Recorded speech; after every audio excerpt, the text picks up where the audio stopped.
Chapter 10, How to Practice Appropriate Devotion. Salutations to Brahmanaspati. Om Shri Ganeshaya Namaha. Shri Ganaraja Prabhu incarnated in the name of Vakratunda for the sake of the work in this world.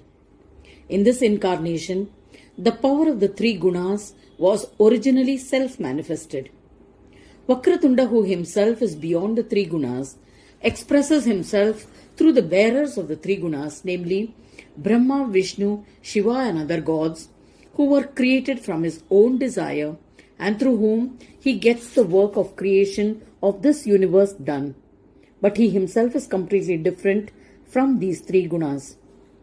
The four-armed Gajanan Lambodar, the seed of the three gods, manifested with some or all of these attributes. By holding on to the feeling of Sarveshwar's experience, yogis and men sing his bhajans and get whatever they expect from him. To fulfill the wishes of his devotees, all necessary things are done by him. But in the play of Maya, they face a lot of difficulties due to a number of opposing negative forces. Therefore, he is called Vakra or twisted because their feelings are contrary to those who want to attain the divine Brahma. As a result, the sadhaks are unable to accomplish their spiritual practice. Thus they all pray to him and he destroys all their obstacles. Therefore the devotees have named him Vakratunda, the bearer of this power. The greatness and the lordship of the one residing in the three Gunas, who manifests in a form with attributes, is Vishnu. As per Smriti, which says, Sarvadeva Namaskar Keshavam Pratigacchati. The namaskars done by all the gods and others reach Vishnu. He is the Lord who is the embodiment of Sattva Guna. Therefore, the collectivity of the gods who bear Sattva Guna do namaskar to Vishnu. If one worships the Shivalinga, it is like worshipping the whole world. Different powers appear in different kinds of gross body, and the non-differentiated aspect is known through their Linga Deha, which is his pride. Shiva, the power of the Turiya state, has been praised in his non-differentiated state to be in the bliss of knowingness state. Thus, the bearer of power of Shiva is devoid of shape in his Turiya state. That is why his puja of the collective is performed to the Linga. Darshan of Surya is equivalent to the darshan of the whole world. As per the Vedas, this is because Surya is the Atman of the world, the bearer of ego, and the illuminator of knowledge. Many endeavors are successful due to the sun's power. That is why his darshan is called the darshan of the whole world. If we meditate on Adi Shakti, it is like meditation of the whole world. The gross body of all is based on food. She is the bearer of the power of food, and therefore she is the origin of the body. That is why her meditation is the meditation of the whole world. This has been praised in the Puranas. Thus Vishnu, Shiva, Surya and Shakti, the abodes of one power each, form the basis of the world of the three Gunas. Ganesha is the support of the collective. When we perform Ganesha's puja, it is like everyone's puja. Prostrating puja, darshan and meditation of the three Gunas is the puja of all the Brahmas of the world. This is because Chintamani runs the mental vital consciousness substance of all the four powers of the world. If the puja is performed of all the four gods, then it reaches their Atma, who is Ganesha, and he becomes happy. The worship of Shiva and others result in their bestowing fruits to their respective devotees. It is known that Ganesha is the power established through the Abheda Yoga form. Therefore, in whatever way the puja of the four gods is performed, to that extent the pleasure of Ganesha takes place. When Brahma is worshipped, it is the service of the Lord of Brahmas, Brahmanaspati. The actions surrendered to Brahma are surrendered to Ganesha. One gets the siddhi of being in the Brahma state. Therefore, when it is said that the puja of Ganesha is like the puja of all, it is in the sense that it is a puja of the collective and it is not restrictive. How to practice appropriate devotion? When King Varenya contemplated on the puja of causal matter, with the play of the three gunas, he realized that the three types of Prakriti being different in nature, the devotion to them would be different. But King Varenya started thinking that with the support of the three gunas, the enchantments of Maya are difficult to be brought under control. One will not come to know through which quality she will enter the mind of the sadhak, and when and how she will make the mind restless, because there are several gunas and their innumerable experiences. How is it possible to know? Shri Gajanana says, Shri Gajanana vacha tapo apitrividam rajan kaikadi prabhubedataha rujutarjava shauchascha brahmacharya mahim sanam. Therefore, he says, it would be better if you tell me in detail about the discrimination in the experience of the rise of the three gunas. Which are the kinds of karmas and why do they happen? How do the different kinds of deeds become possible? And what are the different fruits obtained according to those deeds? If you tell us about these and the yoga by which it is clearly possible to know all the thoughts about the play of the three gunas, it would be better. Prabhu said, King Varenya, listen carefully. For the upliftment of my devotees, I will tell you how to break through the three gunas. The three kinds of tapas is the support for the strength from which a sadhak can maintain the state of the body as required. The spiritual practice of a sadhak on the path of yoga is of three types: kaik, of the body; vachik, of the speech; and manasik, of the mind. How does one observe the kaik tapas? The sadhak, equipped with body, mind and intellect and ego, thinks of the Vedic statements, contemplates on them, and through daily practice attains the state of liberation while living. Even if he becomes a yogi, he should observe all these three practices. This will ensure that he becomes free from the risk of falling in yoga. Everyone, from an ordinary ignorant sadhak to a great jnana yogi, has to take the support of the three types of tapas. Behavior of a sadhak. First, listen to the main characteristics for behavior for a sadhak. One should not be hard on one's body. Do not behave rudely with anyone. One should bring simplicity and kindness to all of one's internal and external behaviors. Behaving like this is known as rujuta, holding on to the belief that it is Shri Ganaraja Prabhu who is everywhere, so behaving humbly towards all animate and inanimate things of the world is a kind of praise. Kaik tapas. Engaging the body externally in activities according to one's dharma. Keeping the mind absolutely pure and behavior simple and straight is cleanliness. Fulfilling the duties of brahmacharya ashrama are of three types as mentioned in the Shastras. The first is being disciplined, which means devoid of the 8 types of adultery.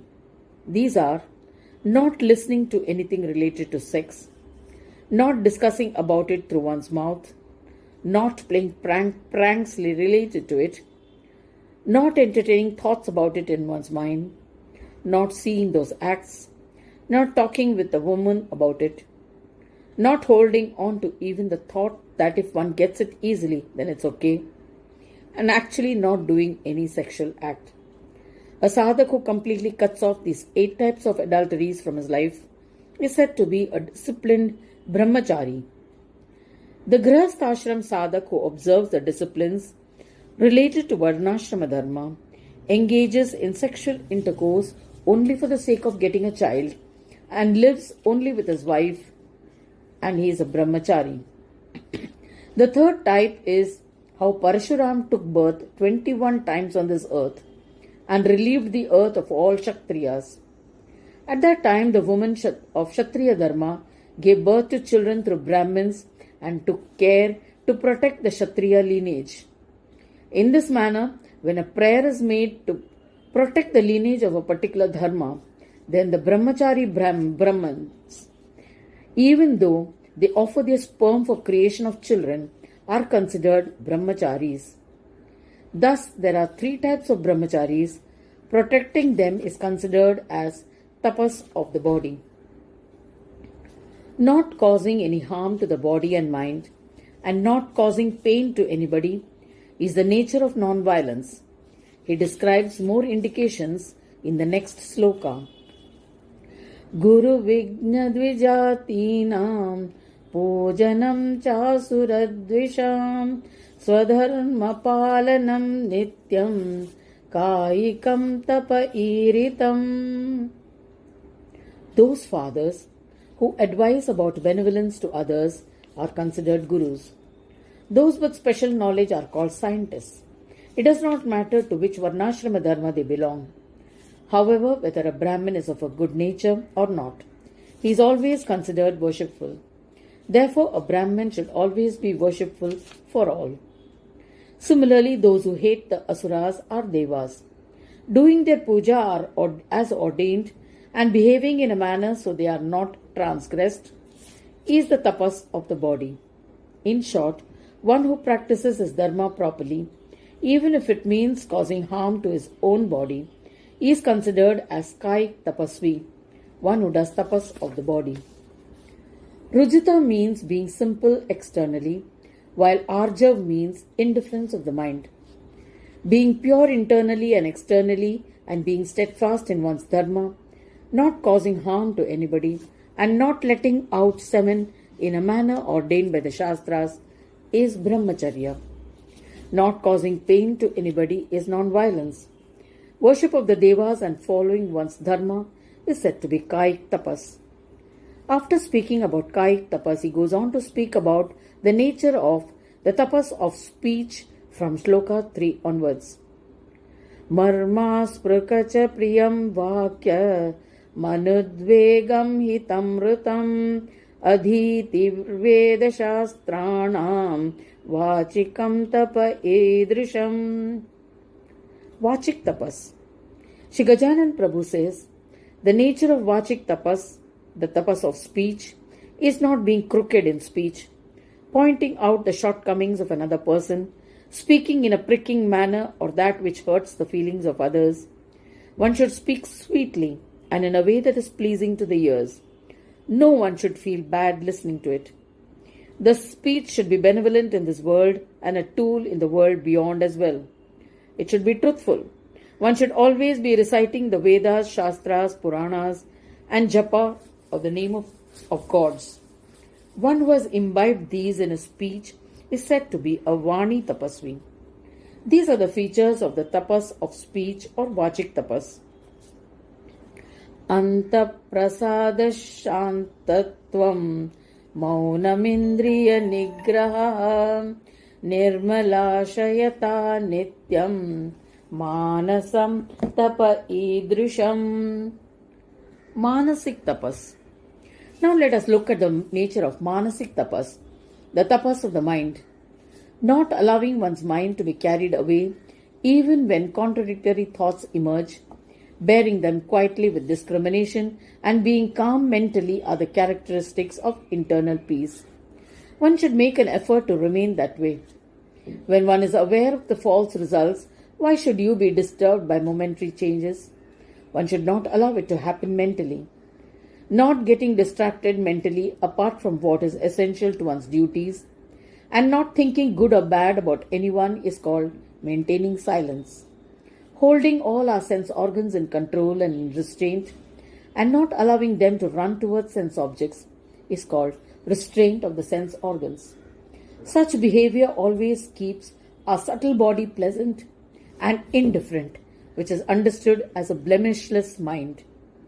Being in this manner is manasik tapas. One who remains like that is called a manasik tapasvi. Akamataha shraddhaya cha yat tapas satvikam tu tat ruddhi satkara pujabhyam sandarbha rajasam tapa. He then goes on to explain in the 5th sloka as to how to maintain these 3 types of tapas through the 3 gunas. Sattvic Tapas. All three types of tapas, namely Kaik, Vachik and Manasik, are essential for imbibing all prowess and hence should be done without any desire. It is then considered Sattvic. One should have faith that it is purely due to the huge amount of merits gained from past actions that induce the body, mind and speech to follow the right path. When the tapas of body, speech and mind follow with the same faith, it is called Sattvic Tapas. This will take us through the door of Shuklagati towards liberation. The three types of tapas against the yoga sadhak is maintaining desirelessness. Rajasic Tapas. When a sadhak following the three types of tapas is tempted into action that gives bodily pleasures, then this tapas becomes Rajasic Tapas. This is where one has expectations that people should respect me, hold me in high esteem, and provide me with all instruments of material enjoyments. These expectations, being Rajasic in nature, become Rajasic Tapas. The person doing this tapas takes money from people and lives on pleasures from that wealth, then he becomes Rajasic Tapas. Again, when one resorts to actions like black magic and such spells to bring others under one's control or influence their behavior, is all Rajasic Tapas. Such methods are temporary in nature. They are not the means of true happiness. These kinds of exhibitionistic tapas puts one into bondage of birth and death. Tadastiram janma mruti prayachati na sanshaya paratma pidakam yacha tapastamasam. After describing Rajasic Tapas, he goes on to explain the Tamasic Tapas in the 6th verse. Tamasic Tapas. Shri Gajanan Prabhu says, Rajasic Tapas does not bring permanent happiness. It brings only temporary pleasures. Its fruits are also impermanent. The main feature of Tamasic Tapas is to do activities that result in continuous pain to another through incantations or black magic or by destroying others. The tapas done in this manner is called Tamasic Tapas, which leads to hell after death. Vidhi Vakya Pramanartham Satpatre Desha Kalataha Shraddhaya Diyamanam Yad Danam Tat Satvikam Matam. The three types of tapas, namely Kaik, Vachik and Manasik, are again Sattvic, Rajasic and Tamasic. Shri Gajanan Prabhu says, Tapa done willingly with great enthusiasm and devotion for attainment of Ganesha is Sattvic Tapas, which is a means of attaining liberation. Prosperity assists in gaining physical pleasures. When this is the aim of doing tapas, or it is done for some monetary reward or gain, it becomes Rajasic Tapas, which tends to be exhibitionistic in nature. Externally, one shows Sattvic determination and enthusiasm, but internally, there is a selfish intention of pleasing others. This is Rajasic Tapas. This does not give permanent happiness. Once the fruits are enjoyed, it is destroyed. It keeps one tied to the bondage of the cycle of birth and death. The third type of Tamasic Tapas causes harm to others and takes one to hell. Upakaram phalam vapi Kangshadviddiyate nare Kleshato diyamanam va Bhaktya rajasamacchate. Offerings. In the next 3 verses, he speaks about offerings as mentioned in the scriptures. Sattvic offerings are made at an opportune time like during Angariki Chaturthi or during a solar eclipse and at holy places like Moreshwar Kshetra. Also, donations or offerings made to deserving persons like Brahmins, visiting their abode and giving with great respect and faith are said to be Sattvic in nature. If someone is doing a favor to us or there is an expectation of some kind from someone, then such favor has to be compensated. Donation with implied gratifications expected and given are done with a calculated mind and hence are said to be Rajasic in nature. The donation given with the intention of getting fruits as mentioned in the Shastras, is also Rajasic. Donations given to those who are expecting to satisfy someone else, who is dependent on it, or for getting something in return, is also Rajasic. Similarly, giving donations but feeling the pain of giving is also inappropriate and hence Rajasic in nature. Giving money without faith or devotion binds one to the cycle of birth and death. Akala deshato patre ajnaya diyate tu yat asatkara cha yaddanam taddanam tamasam smrismritam. Shri Gajanan Prabhu then talks about tamasic offerings. He says, when donations are given in spite of knowing that the methods and purpose are against the Shastras and brushing aside good advice against giving such donations are all said to be tamasic in nature. We shall see more about this tamasic tapas in the next audio.